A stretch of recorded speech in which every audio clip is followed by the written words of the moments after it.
They call it the golden years, a season of peace, reflection, and long-earned rest. But after decades sitting across tables from retirees, I've learned something quietly heartbreaking. Gold can tarnish faster than we think. When I first started this work, I believed retirement was the prize at the end of a race. You save, you plan, you work hard, and someday you finally get to exhale. But reality taught me otherwise. Behind every smile at a retirement party, there's often a quiet question echoing inside. Will it be enough? I remember one couple, Jim and Marion. They were both in their 70s, living in Florida. Jim had spent 40 years as a machinist. Marion had taught second grade. Good people, steady savers. But one day, sitting in my office, Jim looked down at his trembling hands and said, "Stanley, I thought we did everything right. Now every month feels like we're slipping further behind." They weren't alone. Everywhere I looked, more and more seniors were watching their lifelong savings shrink, not because they were reckless, but because the world around them had quietly changed. The cost of living grew faster than paychecks. Healthcare outpaced inflation, and the company pensions that once promised security had slowly vanished. I used to think money problems ended when the paycheck stopped. Now I know they just changed shape. Across the country, millions of older adults face what I call the invisible storm: rising expenses, fixed income, and a silence that hurts more than the numbers. I've seen proud men ration medicine to pay the power bill, widows skipping dinner so they can afford their grandkids' birthday gifts, people who worked their entire lives now whispering their fears to strangers because they don't want to worry their children. The numbers are cold, but the feelings are warm and heavy. Shame, fear, isolation, and often they hide it behind a polite smile because no one wants to admit they're struggling, especially not after a lifetime of holding everything together. There's a certain kind of silence that comes with financial stress at 70. It's not loud, it's not dramatic, it's just there. It's the silence of a man staring at a medical bill he doesn't understand. The silence of a woman watching prices climb at the grocery store and pretending it doesn't bother her. The silence of someone who doesn't want to be a burden. Over time, that silence becomes its own prison. It steals joy, pride, and even health. Money troubles aren't just numbers, they're emotional. They chip away at confidence. They make strong people feel small. And the worst part is they often face it alone. Add inflation, medical bills, and now digital scams. The modern traps of aging aren't just about money. They're about trust. I once met a retired nurse, 82 years old, who lost everything because of a single phone call. A man claiming to be from her bank told her there had been suspicious activity. She believed him. By nightfall, her account was empty. Another man, a proud father of three, signed a document his son placed in front of him, believing it was just a refinancing form.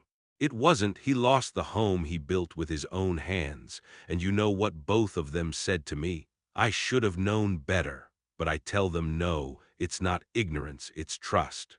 The same trust that built this country is the same trust being exploited today. Silence doesn't protect you, it isolates you. I've seen what happens when families don't talk about money. Parents hide their struggles, children assume everything's fine until it's too late. One father I knew kept his debt secret for years. By the time his health failed, his daughter found out through a foreclosure notice. She looked at me and said, "Why didn't he just tell me?" Maybe because he didn't want to disappoint her. Maybe because he'd spent a lifetime being the provider, not the one who needed help. But I've learned the most powerful financial move you can make sometimes isn't about numbers. It's about conversation. The courage to say, "I'm struggling, I need advice," or simply, "I'm scared." Money can build walls or it can build bridges. And those bridges start with honesty. Here's what I tell every retiree who walks into my office: you are not powerless. If you're listening right now, it's not too late. Sometimes security doesn't mean having more, it means needing less. Downsizing isn't defeat, it's wisdom. Relocating to a smaller home, sharing expenses, or simplifying your lifestyle, that's not giving up, that's adapting. Others choose to stay engaged. A few hours of part-time work each week, consulting, mentoring, volunteering, not only helps financially but keeps the mind alive. Protect yourself, update your documents, review your coverage. Ask questions until you understand the answers, and never stop learning, even about technology. The same curiosity that helped you raise children, build careers, and navigate life can still protect you today. I've seen people in their 80s take online fraud courses. I've seen widows join budgeting groups and turn fear into community. Resilience doesn't fade with age, it matures. After all these years, I've realized something simple. Financial peace has very little to do with how much you have and everything to do with how much you understand. I've met people who retired with millions and felt poor, and I've met others with just enough who slept like children. Peace isn't found in a number, it's found in clarity, in knowing what matters and who matters. So if you're still counting, still worrying, still wondering if you'll outlive your savings, pause, take a breath, look around, you're still here. You still have time to adjust, to simplify, to ask for help, to teach the next generation what true wealth really means. True wealth isn't measured in dollars, it's measured in dignity. Every conversation you start today becomes protection for tomorrow. Every document you organize, every password you secure, every honest talk with your children, it all adds up to something priceless. Not wealth, wisdom. And wisdom, unlike money, never runs out. It multiplies. So to those stepping into their later years, don't see this as a chapter of decline. See it as the final act of teaching. Your experience, your mistakes, your resilience, they're the curriculum your family needs most. When your grandchildren look back, they won't remember the balance in your account.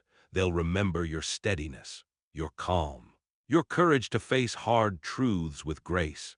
Aging isn't losing value, it's gaining clarity. Yes, the road grows steeper. Yes, the numbers may not stretch as far as they once did. But every sunrise you witness is proof that life still holds something sacred, the chance to choose peace over panic, honesty over silence, wisdom over fear.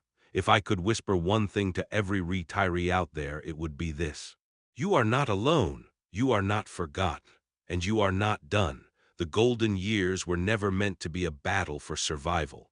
They were meant to be a time to breathe, to love deeply, to give freely, and to rest knowing that you've already done more than enough. Growing old will always come with a cost, but if you choose honesty, preparation, and grace, the return is peace.